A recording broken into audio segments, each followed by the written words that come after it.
That was the big thing you told me. Correct, that cow correct. is a appreciating, a bull is a depreciating asset, a cow is an appreciating asset because they give more cows. They give more cows. That was the theoretical Yeah. thought process, जिससे लगा कि यार कभी पैसे नहीं चाहिए, गाय अपने आप मल्टीप्लाई हो जाएंगे एंड फिर आपका बहुत बड़ा धंधा हो जाएगा एक The more random the experience, the more you may connect a dot that nobody can see. Yes, and it will be a very unique perspective that no one would have seen.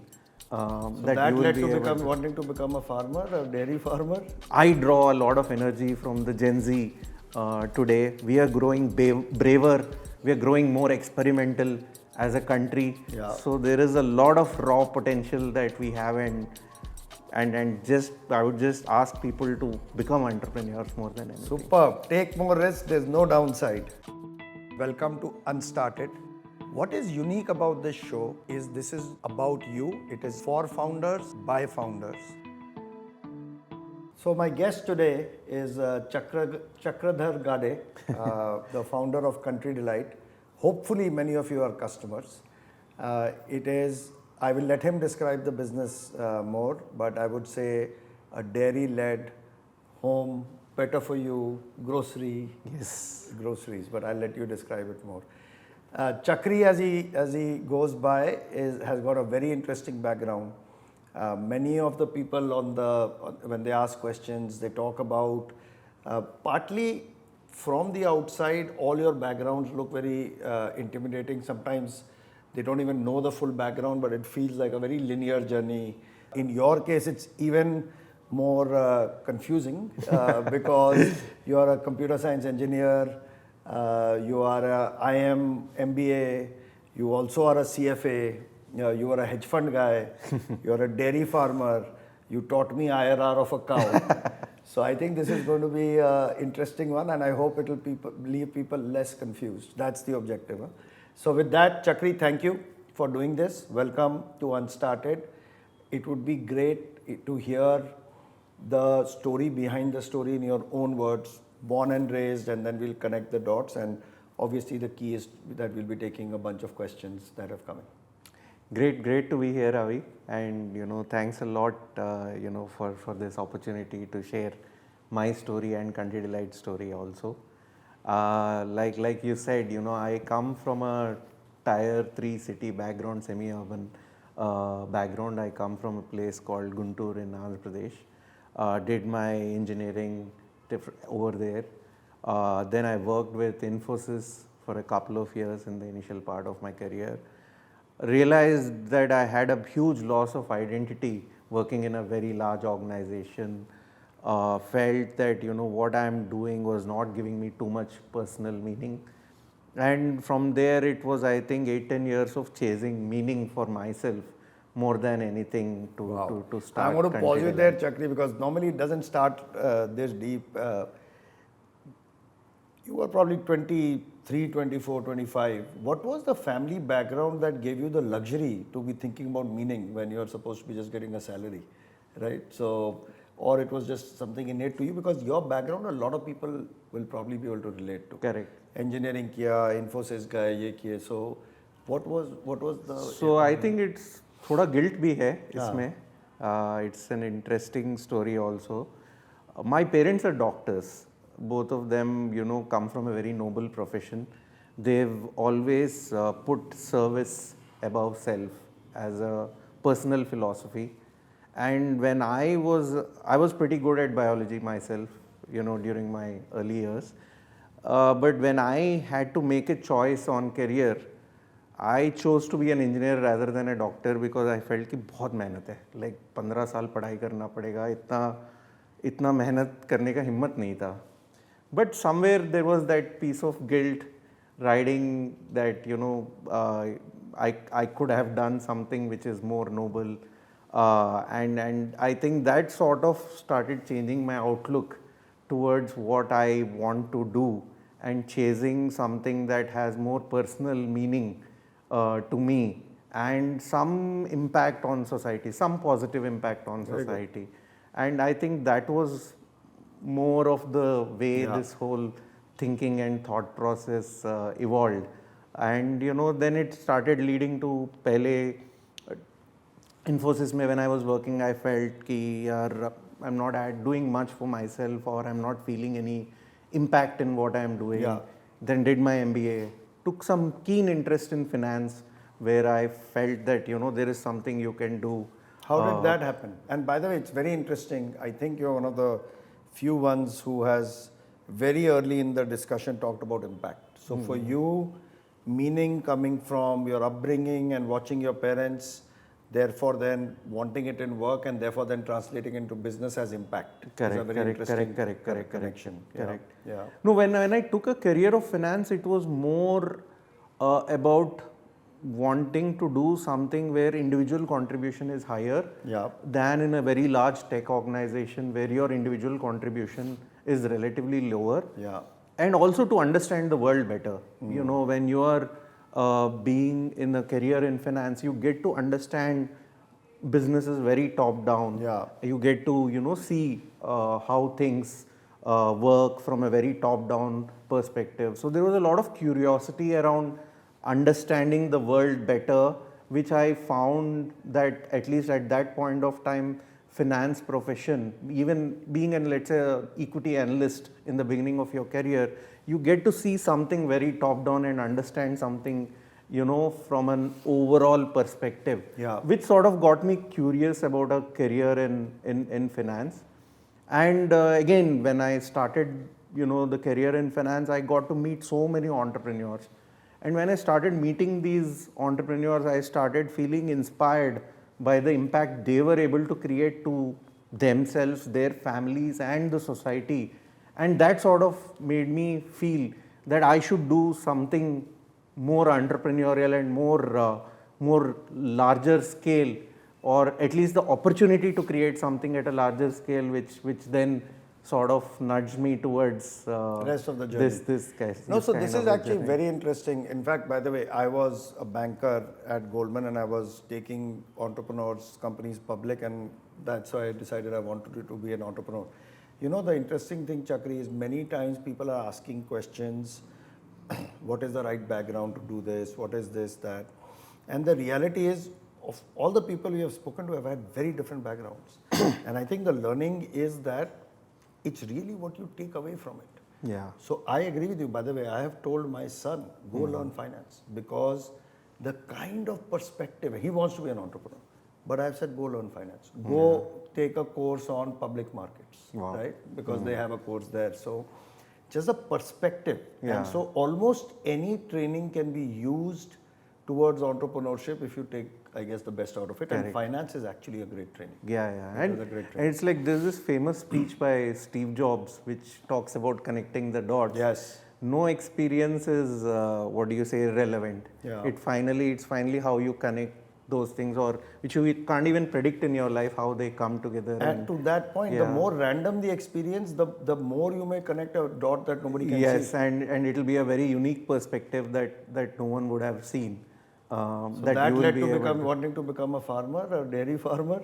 So why don't we talk about what were you doing in finance, because that is also very interesting, and then how it led to the next phase. So again, as a financial analyst, I was with a firm where value investing was a common theme, that I was exposed to. And there was a very eclectic mix of companies that I was looking at. Some of them were casinos, some of them were stock exchanges. And this is sitting in New York? This was sitting in New York and India, traveling between these. And that was the time of financial crisis, so a lot was happening also. But the broader mix of companies that I've always seen were businesses with very high retention, with very high repeat revenue mechanism, with very high dividend dynamics. And and again, I was like a 28, 29-year-old person, and bit naive. So tried to apply it to something real world, to do something interesting more than anything. And found with my partner Nitin that milkman is a very unique concept. And there was also a part of milkman, जिसको हिंदी में गवाला बोलते हैं. हाँ. Okay. और कई सालों तक people used to say कि यार ये दूध वाला बनने का आइडिया कैसे आया. तो मेरे को भी, नितिन को भी कभी समझ में नहीं आया यार इसमें कौन सी बुरी बात है, मतलब it doesn't mean anything as long as it's a good business and if you can create something impactful and meaningful, it makes sense. And I think, you know, not feeling shy about, you know, how you label it also sort of helped a lot, you know, retrospectively speaking. But yeah, the thought No, was... there was a fascinating story. I'm going to stop you for a second and play that first question because I think it goes to the rest of your story. मेरे को guidance proper चाहिए कि मैं practical knowledge कैसे लूँ business का, फिर and और भी चीज़ें कैसे हैंडल करना है। मेरे को खुद का, क्योंकि मैं at the end of the day मैं खुद की कंपनी की फाउंडर रहना चाहती हूँ। So I think just pick it up from there कि क्या, and it seems to me that you were applying your knowledge that you were gaining into every step, which is but let's take that story forward with this question in mind. No, so, you know, वही था कि, you know, जो what I understood from my life and business, I tried to apply it to what I thought was relevant. Retrospectively, मतलब थोड़ा I think गलती ये भी हुआ होगा कि बहुत ज़्यादा theoretically apply किया है। But वहाँ पे हम लोग जाएंगे, पहले आप ये बताओ कि you learned retention, you learned cohorts, value. How did you apply to become a doodhwala? Like, how does that business, how do these learnings play out in that business? So, milkman is a very long-term habit, you know, and as you see, and very unique to India. Very unique to India. So, and it's a very unorganized sector and an economy where you as an entrepreneur can come and do a lot of unique things to build a better customer experience and be more honest to the customers in what you are able to deliver and I to think them. Many in the audience may not know that in the earlier days, the milk you would have adulterated, people would mix water in it, you have to measure the... Correct. In customer experience was broken. Was completely broken and बहुत कुछ पता भी नहीं था. And that's where, you know, one of the biggest moment of truth for Country Delight happened, which was to pick up the phone and speak to customers every single day, to just understand what their pain points they have and try to solve the bigger pain points gradually. And ऐसे एक pain point we started solving, and over a 3 to 4 year time frame, thankfully we survived for that long. Bootstrap. But initially you started, and Bootstrap is another question that will come up, but initially you started by buying farm and owning cows. Yes. Okay. You explained to me the IRR of a cow. Can you explain it to everybody? So how again, does the IRR of a cow work? Again, ये थोड़ा, you know, theoretical, naive finance mindset कह सकते हो आप. The thought was कि you know, the 1 crore रुपए था, 50-60 गाय लेने का प्लान था. फिर एक्सेल में डाल दिया कि 60 cows give 10 liters of milk every day, you get 600 liters of milk. हर 6-7 महीने में the herd keeps growing. That was the big thing you told me. Correct. Cow is a bull is a depreciating asset. A cow is an appreciating asset because they give more cows. They give more cows. That was the theoretical thought process, जिससे लगा कि यार कभी पैसे नहीं चाहिए, गाय अपने आप मल्टीप्लाई हो जाएंगे and फिर आपका बहुत बड़ा धंधा हो जाएगा. एक्सेल में तो बहुत सुंदर दिख रहा था. तो फिर ये कहाँ पर है कोई एक्सेल? गाय मल्टीप्लाई होना ही नहीं. क्यों? Because we realized कि after it's a very unorganized sector.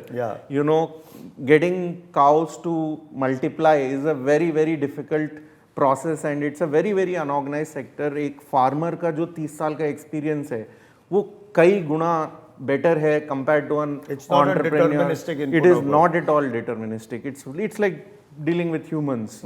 So it is impossible for you to control that element. India is not multiply नहीं होगी तो उसकी खुद की प्रोडक्टिविटी तो वैसे reduce हो गई. ये भी पता नहीं था पहले जब 40 गाय खरीदा, ये पता भी नहीं था कि प्रोडक्टिविटी कम भी होती है. तो ये सब 3-4 महीने में सीखा. मोस्टली जो पैसे इनिशियली लगाया पूरा गवा दिया. बट इसमें एक चीज निकली कि customers appreciated a good product. And there was the fundamental thesis of a milkman was still valid if you are able to give a consistently good product. अब पैसे तो खत्म हो गया पर बिजनेस तो एक लेवल पे रेवेन्यू वाइज सेट हुआ, कस्टमर फीडबैक वाइज सेट हुआ, एक जेन्युइन डिविडेंड बन रहा था काम में, then the whole idea was कि सप्लाई चेन सीखो, how do you solve for each aspect of the supply chain to build something that is sustainable and scalable. इसी थॉट प्रोसेस से फिर धीरे धीरे we started working on each aspect of the supply chain. So you started off as a owner of cows and herd. Correct. In the process, discovered that the customer pain point is real. Correct. And the customer problem can be solved. Yes. Just not by doing this. We didn't know whether the customer pain point can be solved or not, but we thought that was the only thing that you can try to do. Yeah. And fortunately, we were able to survive long enough. So we should talk about that. I think the next question is about bootstrapping until you, should we aggressively pursue funding or bootstrap? And you have done both. Yeah. So now let's take the story forward and we'll come back and answer this question. I think the answer to the first question is be in a domain where you are compounding and learning. Yes. Because you will discover your way. Correct. And it will take you a long time. You should be prepared. Can take you a long time. Yeah, it can take you a long time, especially if you're inexperienced in that field. One thing which I have learned, now which I didn't know back then is to meet as many people as possible who are in that field. Yeah. So that your learning curve reduces significantly, I think that's very actionable. You can like really change the amount of time you take to discover things. Yeah. But follow the first principles. Yeah. Like that was one very important learning which I didn't have back then. What does follow first principles mean? First principles means for us in the business is customer की सुनो और customer का सबसे बड़ा problem को solve करो. That was first principles for us. That means कि जो एग्जिस्टिंग इंडस्ट्री है वो सुनते नहीं है कस्टमर का, इसलिए there is a problem for you to solve. Interesting. So that was first principles for us. But if we had spent more time talking to more people with experience in this field, we could have solved these problems much faster than the time we took. So to coming back to the previous question, one of the other takeaways, like I think 2-3 takeaways. One, irrespective of the background, what the theme that we have seen in this Unstarted show is, people have come from very varied backgrounds, but somehow they have channeled their background into the business they are building. Correct. Sounds like you did that. Second, the way to accelerate is go be outside and speak to as many people. Correct. Third, of course, first principles and customer comes first. Correct. Absolutely. So how did let's take the business journey forward. So seemed like a customer pain point, and then let's go through the rest of the journey. Correct. No, so and like talking about whether to be bootstrapped or whether to go aggressively for funding is a function of, first of all, being able to survive for a reasonable amount of time frame, and what resources you have to survive for that long, and who is the partner who is willing to be patient enough to let you survive for that long, so that their objectives and your objectives are reasonably aligned. So in our journey in Country Delight at the beginning, maybe it would have always been the same way because it was a very unfamiliar territory. There was no one who's built any business like that, and it has too many complexities for anyone to figure. So VC would have been very, very tough even in today's world. But maybe someone in your friends and family and pooling capital for a couple of years so that you upgrade your learning curve to find your basics would have been. Don't you worry about that your relationships would get spoiled? What if you lost their money? How do you go about that? You have to be reasonably upfront with people कि यार उन्हीं से लो जिनको ये पैसे जाएगा वाला mindset से ready है. Because but that's very actionable. Only take as much from somebody, because different people have different risk reward. Correct. And there may be people who will be ready to lose 1x if they think there is a 10x. Correct. But you should be telling them that boss, this 1x might get lost. Correct. Then the relationship is fine. So then the relationship is fine because you're at least upfront and clear for them to understand what to expect. And they know that you're anyway giving your best. You've left everything else in your life and you're doing only this. So that's a reasonably clear way of not letting relationships come in the way of what you're doing. So the idea was always to, you know, get that clarity, and it's a mixture. When you try to speak to some funds, you softly get that clarity कि, you know, like maybe उनका आपका objectives aligned नहीं है, उसको बहुत solidly rejection की तरह treat नहीं करना चाहिए. आपको सोचना चाहिए कि यार जो होना है वो होगा. And but the most important thing is आपको enough time चाहिए survive करने के लिए, enough पैसे चाहिए उतना runway रखने के लिए. And अगर आप ऐसे फील्ड में हो जिसमें आपको कोई एक्सपीरियंस है ही नहीं जैसे हम थे, you should factor in at least 3 years of your life in terms of runway to figure things out at a very basic level to get the right sense. That's if you very have some actionable. experience, Yeah. then maybe it will take less time. It'll be shorter, yeah. But yes, if you are inexperienced, it will probably take 3 years.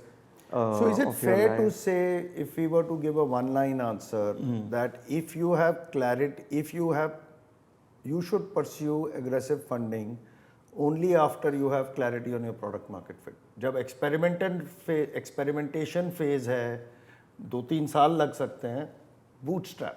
And bootstrap from people who know the reality so that you don't. Correct. And obviously they have to believe in you. Otherwise nobody And would sometimes a VC might say, "Yeah, I am ready to take a 3-year wait time." And they might have that luxury, and it's okay then. And by the way, just speaking from the VC side, there are different funds who play in different stages. There are pre-seed funds. We have DVC. It is meant to be one of those where you are ready to take more risk. Absolutely. So I think it's a function of surviving long enough to learn, to figure out where your feet are, and then you can start pursuing a little more aggressive approach of capital raise, so that you are also building something sustainable and long term. So walk through just for the rest. I think it'll be, the people will find it very interesting. I remember we started talking, you were 80 lakhs, 1 crore a month. Today you are 200 crores a month. Just walk through the journey. Oh, that's a very long journey. I think it's been 8-9 years. No, when we first started talking, maybe 6 years. We started 2019. 17-18, so 8 साल तो हो गया. So, but yeah, I mean, it's a very exciting journey. Firstly, you know, for us, fortunately, we had the luxury of understanding the basics for 6 whole years being bootstrapped. You know, वो काफी time होता है जिसमें आप इतने धक्के खा चुके होते हो कि that's a very good learning. That if you do it bootstrap, you probably have very, very deep learnings because you've had the time for them. If you raised funding, you may not have get and your fundamentals are far stronger for you. And you've spent a lot of your life already on it. So when you are raising capital, you know how to think of it appropriately. You are more grounded in your approach for survival. You don't take you know, heavily uncalculated risks. So you start getting, you know, good at these things very early on if you are bootstrapped for a reasonable time frame.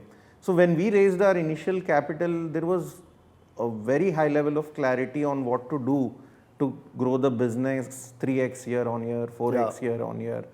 And at least for the first 2-3 years of the journey, we were just executing, not strategizing कि, you know, अब next क्या करूँ, ये try करूँ कि वो try करूँ.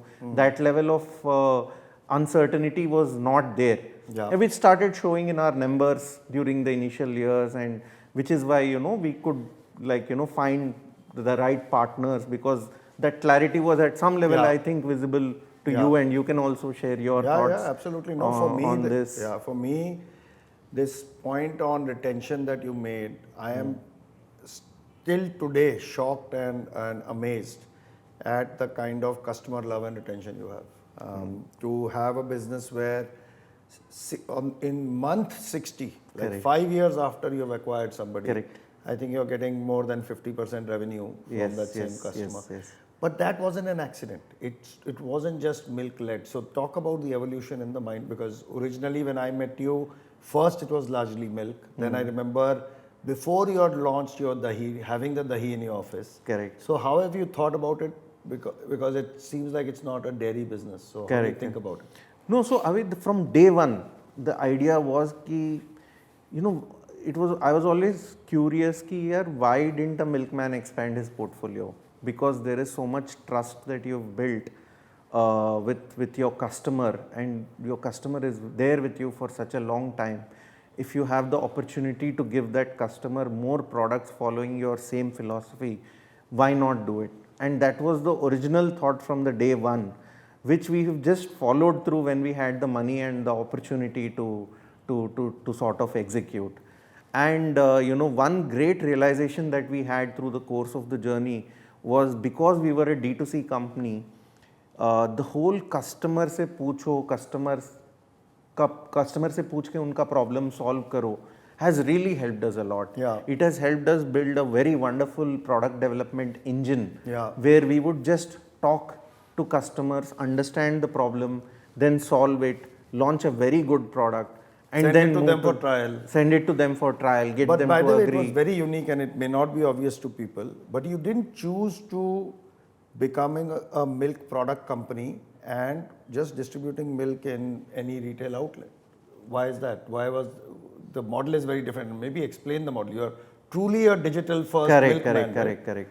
No, so the whole model was always कि पहले milkman बनो. Like that was the very clear thought process. Because that's how you're close to the customer. That's how you're close to the customer. That's why you have good retention. आपके पास बहुत predictability है काम में. You're not impacted by other factors, and it's a very simple and a singular journey to the customer. And for the longest time, we have stuck to that philosophy to just serve that one customer and build your world around that customer who you are acquiring. And that sort of kept helping us become bigger and bigger and do more and more with the customer, drive more insights. And it's very, very interesting and fascinating to just go so deep into a customer's mind, Yeah. to keep solving the problems and to see their excitement and delight when you So with that, keep launching I think the products. next question talks about that. So the question is, you just mentioned customer excitement, delight. How do you separate people just being nice to you, saying that, oh, and get potentially a false sense of comfort on product market fit versus real product market fit? Because people could be giving you positive feedback just because they're being nice. Yes. So how do you differentiate between these things? That's a very interesting question. It's very difficult, firstly, to discern Yeah. between these two things. But one thing, अगर customer बोलता है कि हाँ ठीक है बहुत अच्छा है, then it doesn't tell you anything. You just have to probe deep enough. थोड़ा गाली खाने का mindset होना चाहिए. So you should be able to go deep enough to the customer to understand if there is a real value. And sometimes value also changes depending upon how you present it. Yeah. So when we made a very good milk product, we were seeing traction, it was nice. But finally you're selling a commodity. Yeah. Then why would a customer want to buy your milk compared to, let's say, what's commonly available? Then we chose to give milk testing kits to customers, saying that, hey, this is good quality product. Why don't you test it for yourself at the doorstep by an independent kit that I am giving you? Yeah. So it is about how you are able to put yourself out there. Yeah. And this is especially very valuable for brands as a business model, where how you position and talk about yourself tends to hit a nerve with customers and then start suddenly taking the business this is amazing. I had actually somewhere forgotten. else. Sorry, but I had forgotten this thing that you guys used to do. So not only are you, so the question was, how do you not get a false sense of comfort because people are being nice? So I think one, you said keep probing deeper. Correct. And by the way, जब हमने भी calls की थी or any other investor who's been investing in Country Delight, when you do the calls, you can tell the difference between customer love and customer satisfaction. Understood. Right? And in your case, we could clearly feel the customer love. But you are actually raising the bar even higher, and you are saying, अगर मेरी कुछ value proposition है, am I ready to fully back it up? Correct. And you were sending them testing kits. Correct. You have to just present yourself with that level of confidence which inspires a customer to believe you. Yeah. Like that is the probably And that's why it's very difficult to discern between, real love versus, general feel good about a particular product, because there is this nuance on how you present yourself. Yeah. But at some level you start seeing, like, you get external validation Yeah. from your investors also Yeah. sometimes that the Yeah. love is real, Yeah. because they are independently vetting you. For me, I will not be able to make that judgment, because as a business we are looking inside out, we are Yeah. not looking outside in. Yeah. So when people outside in start giving you that validation, it helps. Yeah. And then when you keep experimenting, you Yeah. slowly figure it out. Sometimes you figure it out in a day, sometimes you figure it out in 3 months or 6 Yeah. months. But yeah, I mean, it's through a little bit of trial and error, again talking to a lot of people, building feedback loops around you. But I think this is an important these business lesson things. about inside out versus outside in. Yeah, By definition, as founders, you'll often end up being inside out. correct. But surround yourself either with people or Correct. with tools. I mean, people Correct, have customer correct. surveys and so on and so forth, so that you're getting the real feedback Feedback loop. from the ground. Yes, yes. So, Chakri, what are our top 5 products today? How are you thinking about, what is going to be our product portfolio 3-4 years out, so that the people who are listening to it also try the products? So Country Delight has the philosophy or the mission to build food products that help people live better. That is the ethos with which we work. Yeah.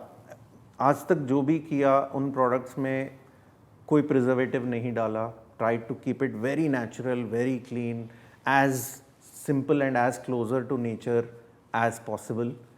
And milk continues to be our mainstay, and we have lovely milk value added products like paneer, dahi, hamara ghee, desi danedar ghee is very, very well loved. We are very excited about the protein wave that is happening in India. We've launched some very, very unique products with the mission to solve protein deficiency in India, and dairy is the best delivery category for solving protein deficiency in India. And again, it's a very meaningful problem for us to solve, and gives a lot of personal satisfaction beyond what we are actually selling to the customer. Snacks is a great space where we see a lot of opportunity to build clean label, preservative free products.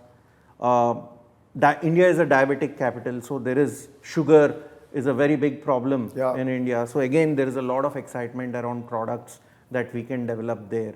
So our core ethos is to find and deliver food products that make meaningful difference to people's lives and help India live better. Very well said. Amazing to hear that. It's amazing that I was going to say that one of the things that stands out about Country Delight, which it does, is that the customer obsession. But it is very interesting that you started off with meaning and you're ending with meaning. And many times we have been getting questions. We didn't cover that one here, but people have said, how important is some of this? And the reality is, business building will go through lots of ups and downs, and you need to have that North Star meaning, impact of some sort. It has to be very personal to you. Absolutely. So thank you. Before we end, what advice do you have to all the people who have been asking questions and are thinking about starting? No, thanks Avi for having me here. And we are living in a wonderful time in India. India is so young, so vibrant. I draw a lot of energy from the Gen Z today. We are growing braver. We are growing more experimental as a country. We should just push the envelope, take more risks, and try many new things. Bas risk lena chahiye as a country. That's the only way forward. And as an ecosystem, as a country's ecosystem, we have that the ingredients all out there. So there is a lot of raw potential that we have, and I would just ask people to become entrepreneurs more than anything. Superb. Take more risks. There's no downside. Worst case, you will do something else again. So. Correct. Superb. Thank you. Thank you. Wonderful to have you. Thank you. Cheers. You're watching Z47 Moments, the podcast by India's oldest venture capital firm, Z47. If you like this episode, consider hitting the subscribe button and the bell icon so you never miss an update from Z47 Moments.